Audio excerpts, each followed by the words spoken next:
When Denzel Washington walked into that room during Trump's speech, everything changed in 20 seconds. Trump's reaction? Get him out. But what happened next shocked everyone, including Trump himself. This wasn't supposed to happen, and that's exactly why it mattered. Picture this. It's supposed to be just another rally. Trump's the headliner. Everything's set for the usual spectacle. Security's doubled, crowds packed, cameras rolling. Then from nowhere, a figure emerges from the press section. Dark blazer, measured steps, complete composure. The air shifts instantly. It takes a few seconds for people to realize who he is. Denzel Washington, Oscar winner, activist, the man whose voice can fill a room without raising it. No one expected him there, certainly not walking solo into a live Trump address. But here's what nobody saw coming. What started as a potential confrontation became something entirely different. Something that would change how everyone in that room thought about courage, respect, and what it really means to be heard in America. Let me paint you the scene. K. Bailey Hutcherson Convention Center in Dallas. This place has seen everything, but nothing quite like what was about to unfold. The ballroom packed out early, standing room only. You know how these events go. The energy, the anticipation, the expectation that Trump would own the night like he always does. Backstage, security had quietly doubled their presence. Something felt different in the air, though nobody could put their finger on exactly what. The lights dimmed right on schedule. Trump was introduced with the usual fanfare, and he made his slow, familiar entrance wearing that trademark grin we've all seen 1,000 times. The crowd erupted in that familiar roar, though if you looked carefully, not everyone was clapping. Some folks just watched, arms crossed, curious about what tonight would bring.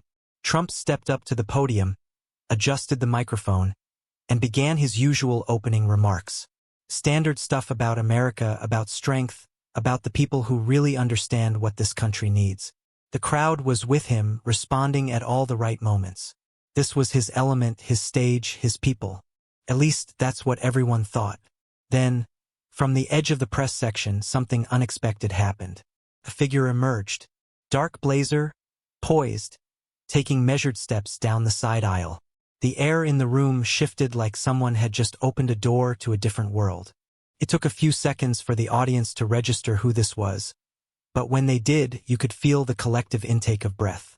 Denzel Washington, the last person anyone expected to see walking into a Trump rally, let alone during a live address. But here's what made this moment different from every other political disruption you've seen. There was no shouting, no signs, no theatrics. Just one man walking calmly with a purpose that was about to change everything. Trump clocked him instantly. His voice faltered mid-sentence, something that rarely happens to a man who's built his career on never missing a beat. "Wait, what's going on?" he asked into the microphone, trying to keep his cool but clearly thrown off guard. Did someone seriously let him in? The crowd buzzed with confusion and excitement. Phones shot up everywhere like a forest of digital trees. Security officers turned, spotting the disruption, but Denzel didn't flinch. He didn't rush, didn't grandstand, just kept moving with that steady, purposeful walk that somehow commanded more attention than any amount of shouting could. One voice cut through the murmur. "You don't belong here." But Denzel kept walking, calm as ever, like he was strolling through his own neighborhood. Trump turned to his crew offstage, his jaw tightening. "Handle that," he snapped, the words sharp enough to cut glass. Two security agents started moving toward Denzel, but something incredible happened next. Denzel held up a hand, not in defiance, not in anger, but with a clarity that somehow made the entire room pause. "Just give me 60 seconds, he said, his voice carrying without any force behind it. "Then I'll leave." The room stilled. Even the air seemed to hold its breath. Trump hesitated, and that hesitation said everything. Something about Denzel's tone, so grounded, so deliberate, made even the most hostile audience members stop and listen. The guards kept walking, but slower now. The crowd was caught between curiosity and confusion, unsure whether to cheer or boo. Then Denzel spoke again, his words cutting through the tension like a warm knife through butter. I was invited, he said, voice carrying to every corner of that ballroom, by Representative Noah Harrove. He couldn't make it, so I came in his place. Then, turning slightly toward Trump, he added the words that would define the next 60 seconds. You say this country needs dialogue, so let me offer mine. The guards actually slowed down. Even they weren't sure what protocol applied here. Trump looked at the crowd, then back at Denzel, calculating his next move. This ain't your show, Trump said into the microphone, trying to laugh it off, trying to regain control. You want a minute? Start a podcast. Some people in the crowd chuckled, but it felt forced. The energy had shifted, and everyone could feel it. Denzel remained steady, unshaken, ready for whatever came next. I'm not here to perform, Denzel said, his voice carrying that same quiet authority that had made him one of the most respected actors of his generation.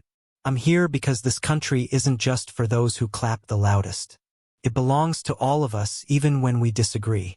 Those words landed like a stone dropped into still water, creating ripples that spread through the entire room.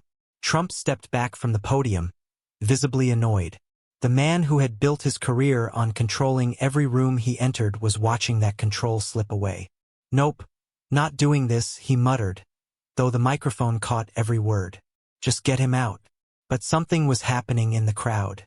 A voice rang out from the front row, an older woman who had risen to her feet. Let him speak.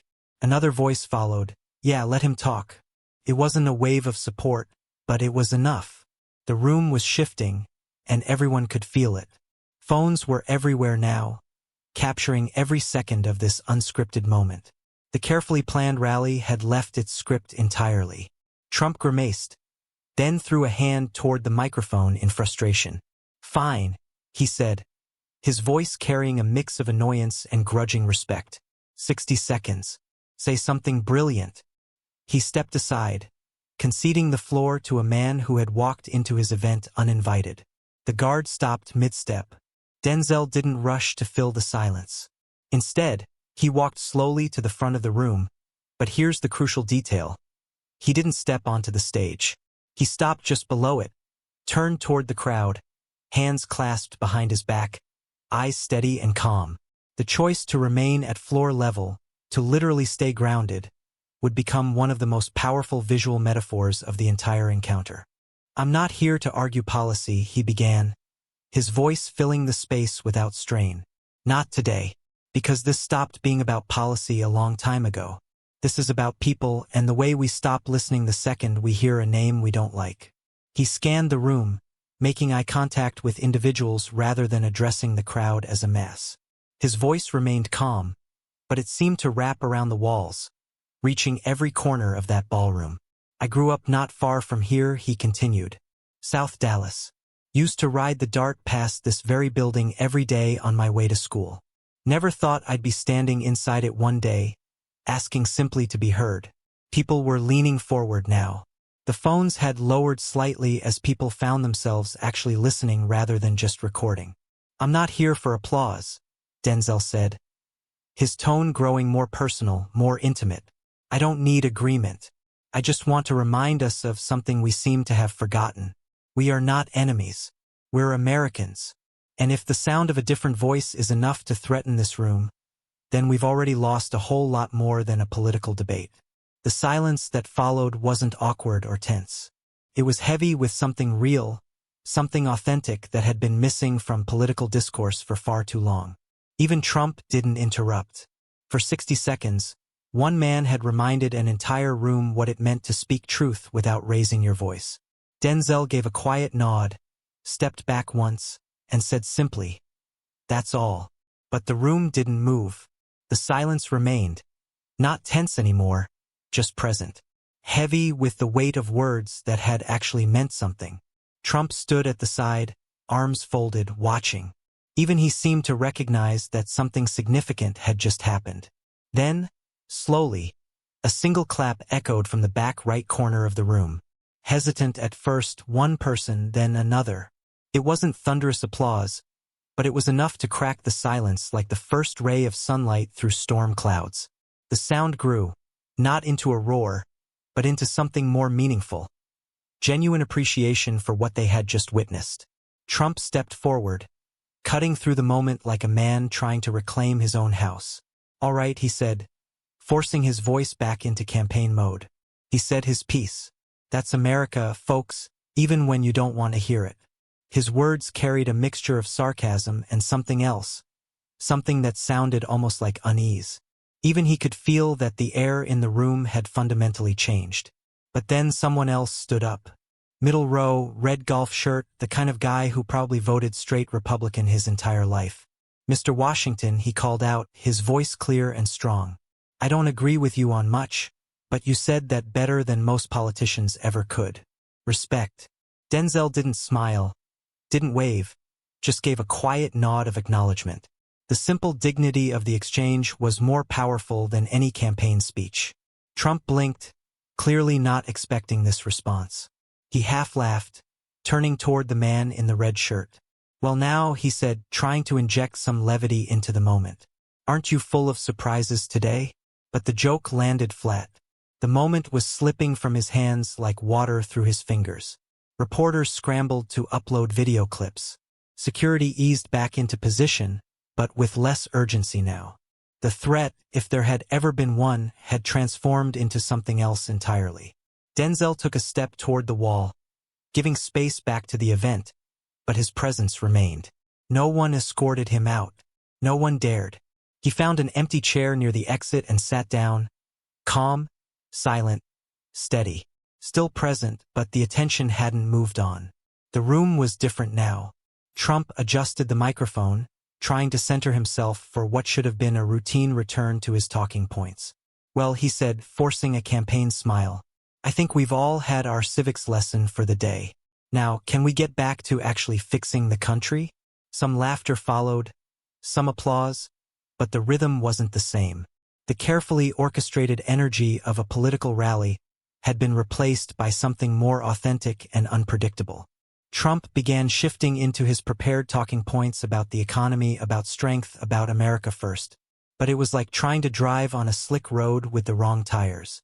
Nothing was sticking the way it should.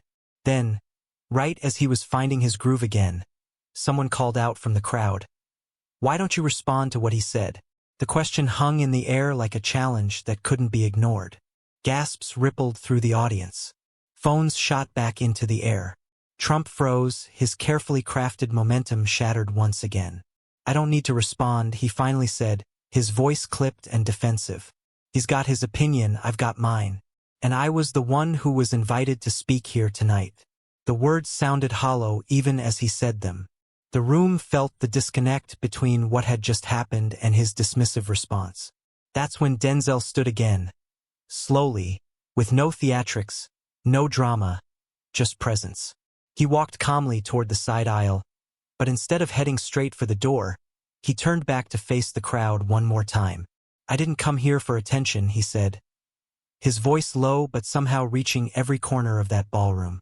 "But maybe, just maybe, some of you came here tonight needing to hear something different. Not better, not perfect, just different." And with that, he left. Quietly, with the same dignity he had shown throughout the entire encounter. But the moment didn't stay in that ballroom. By the time Denzel reached the end of the hallway, his phone had buzzed 9 times. Messages, calls, notifications. The digital world had already grabbed hold of what had just happened. Back inside, Trump tried to recover. He leaned into his prepared notes hard, but it was clear that the energy had fundamentally shifted. The crowd was still there, still listening, but they were also processing what they had just witnessed. Something real had happened in a space usually reserved for political theater. What made Denzel's moment land wasn't just what he said. It was how he said it. No slogans, no shouting, no finger-pointing. Just plain words delivered with clarity and conviction. In a political environment where volume usually wins over substance, he had chosen a different path entirely. By the end of the rally, small groups of people were already huddled near the escalators, replaying grainy clips on their phones. The conversations were different too. Less about party lines and more about what they had just experienced. Something had shifted in that room, and everyone could feel it. The question was whether that shift would last beyond the convention center walls. 2 hours later, the first Twitter video dropped. Low resolution, unedited, but undeniably real. The kind of authentic moment that cuts through the noise of manufactured political content. Within the first hour, it had 20,000 likes. But more importantly, the comments weren't the usual partisan warfare you'd expect from political content. Didn't expect to agree with Denzel Washington today, but wow, respect. This is how you change minds. Not with volume, with clarity. Another comment read, "Finally, someone who sounds like an actual human being instead of a politician." The responses kept coming, and they were coming from people across the political spectrum. By nightfall, cable news had picked it up. Not just the usual channels, but all of them. One headline read, "Denzel sparks moment of unity in divided room." Another, "Unscripted, unshaken, unapologetically American." The story had legs and it was running fast. Of course, not all of the coverage was positive. Some far-right pundits called it a stunt, opportunism, a calculated move by Hollywood elites to undermine real Americans. But even that criticism didn't stick, because if it had been staged, it would have been louder, cleaner, more dramatic. What people had witnessed felt like exactly what it was. A man walking into a room he wasn't supposed to be in, asking for a chance to speak, and using that chance without raising his voice. Later that night, back home in Dallas, Denzel sat down with his small team to debrief. "I didn't think it would go like that," he admitted, loosening his tie and settling into his favorite chair. His aide, Sarah, looked up from her phone, where she'd been monitoring the social media response. "You didn't expect applause either," she said. "But you got some." "I wasn't looking for applause," Denzel said quietly, staring out the window at the Dallas skyline. "I just wanted them to see a human being standing in front of them. Not a headline, not a stereotype, not an enemy. Just a person with something to say." His press manager, Ruben, was scrolling through Twitter on his laptop. "People are calling it a turning point," he said, his voice carrying a mixture of excitement and disbelief. "Even folks who usually avoid politics completely are reposting the video. There's something about the way you handled it that's cutting through all the noise." Denzel looked up, his eyes tired but clear. "You know what the sad part is?" he said.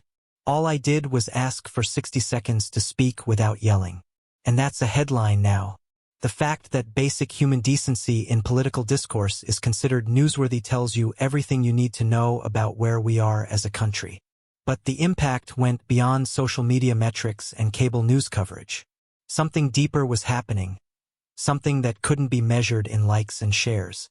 Out in the vendor parking lot, as Denzel made his way to his car, a small group of rally attendees crossed his path. He stopped when he heard one of them call his name. "Mr. Washington," the voice called out. He turned to see a man jogging toward him across the parking lot, his steps uncertain, like he wasn't sure this was a good idea until he'd already started. "I just wanted to say something," the man said, slightly out of breath. "I didn't come here tonight expecting to listen to anyone from your side of things. But I did listen, and I'm glad I did." Denzel studied him, silent, waiting. The man extended his hand. "I run a roofing business down in Temple," he continued. "Voted Republican every election since I was old enough to vote. But what you said in there, the way you said it, it got to me. You made me think about some things I haven't thought about in a long time." Denzel shook his hand firmly. "You listened," he said simply. "That's more than most people are willing to do these days." The man nodded, started to walk away, then turned back. "My name's Mike, by the way, Mike Caldwell. And I want you to know that what you did in there took guts. Real guts." 2 mornings later, Denzel sat tucked into the corner of a small cafe in Oak Cliff, hoping for a quiet hour with his coffee and newspaper. But quiet doesn't last long once the country decides you've become something symbolic. A young woman in scrubs came in, hesitated at the counter, then walked over to his table. "Are you?" she started, then stopped herself. "I am," Denzel said, looking up from his paper. She smiled, nervous but determined. "I watched your clip 3 times yesterday," she said. "My dad's a trucker, votes for Trump every time. But when he heard what you said, he got real quiet." She placed a small folded note on the table. "He doesn't do social media," she said. "So he asked me to write something down for you." Denzel opened the paper after she left. Just a few words in careful handwriting. I don't agree with you on everything, but I listened. That's more than I can say for most people these days. Thank you for reminding me that we can disagree without being enemies. Later that afternoon, Denzel sat down for a local interview with Shelby Dunn, a journalist who had been covering Texas politics for over 2 decades. I've seen a lot of moments in my career, she said, leaning forward in her chair. But I've never seen a room stop the way it did for you the other night. What were you thinking as you walked down that aisle? Denzel paused, considering his words carefully. I wasn't trying to stop anything, he said finally. I just wanted to show up and say something I never hear at events like that. That it's okay to disagree with someone without assuming they hate the country. That we can have different opinions without being enemies. Shelby studied him intently. You were aware of the risk walking into that room, the hostility you might face. Denzel nodded, looked away for a moment, then back at her. Yeah, I was aware. But scared? He shook his head. No, I've been in far smaller rooms with far angrier people. Then, with a quiet smile, he added, what scared me more was the thought of staying silent when I had something worth saying. The interview continued, but what struck Shelby most was what happened after the cameras stopped rolling. Denzel's team had been fielding calls all week. Major networks wanted him. Cable news shows were offering primetime slots. Political organizations were reaching out about endorsements and speaking engagements. The machinery of fame and influence was spinning up around him. But Denzel was turning most of it down. Let them know I didn't come here to become a headline, he told his team. I'm still a neighbor first. He was back in his district the next day, walking through neighborhoods, meeting with teachers, listening to small business owners.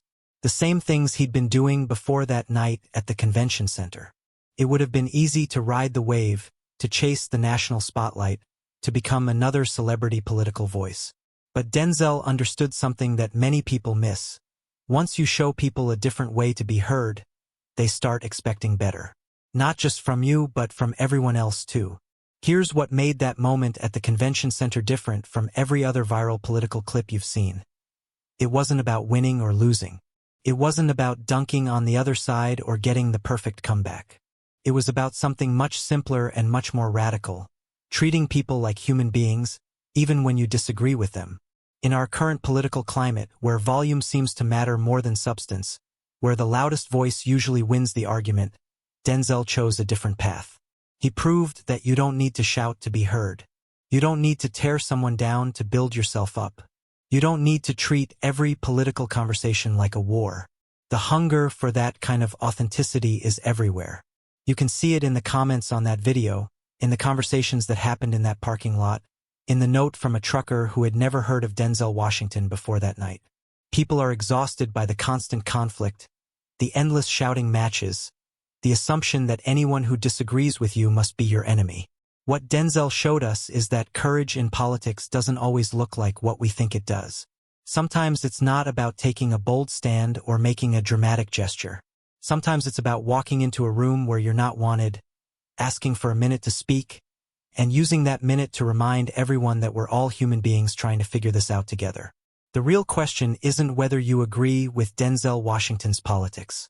The real question is whether you have the courage to listen to someone you disagree with, to see them as a human being rather than an enemy, and to speak your own truth without tearing others down in the process. That moment in Dallas wasn't just about one man speaking truth to power.